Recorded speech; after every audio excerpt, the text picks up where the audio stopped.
Pemirsa, hidup berkecukupan rupanya tidak membuat Noksan Nathaniel alias Pak Jack, 48 tahun merasa puas. Pria yang bekerja sebagai debt collector atau penagih hutang, nyambi mencuri sepeda motor. Dalam melakukan aksinya, pria dua anak itu ditemani kekasih gelapnya Niputu Septemi yang masih berusia 19 tahun.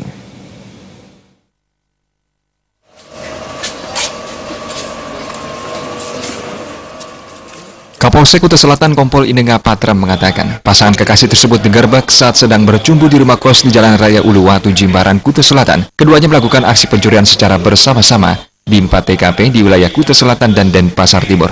Terungkapnya kasus pencurian motor dari hasil penyelidikan berdasarkan laporan kasus pencurian sepeda motor yang terjadi di wilayah hukum Polsek Kuta Selatan dengan korban bernama Kadek Adi Hendra Jaya. Motor korban hilang saat diparkir di Jalan Pantai Bingin. Saat proses penyelidikan itu, tiba-tiba motor yang hilang tersebut dikendarai oleh seorang remaja laki-laki bernama Aldo. Setelah dikejar dan diperiksa, ternyata motor tanpa plat nomor tersebut diakuinya diberikan oleh ayahnya bernama Pak Jack. Setelah diinterogasi, Aldo menceritakan latar belakang ayahnya. Ayahnya bekerja sebagai penagih utang dan kerap menggadaikan motor ke orang-orang. Dari keterangan itu, Pak Jack dan kekasihnya kemudian digerebek dan digiring ke Polsek Kuta Selatan.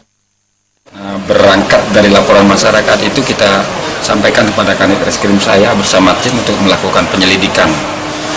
Karena setelah dilakukan penyelidikan ditemukanlah seseorang yang membawa motor, yang kita curigai, dan ternyata itu adalah keponakan anak kandung dari pelaku ini.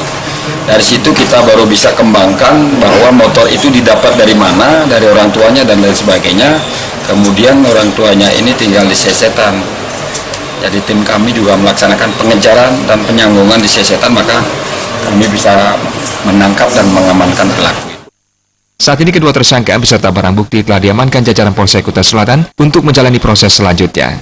Anggara Tanah Bali TV.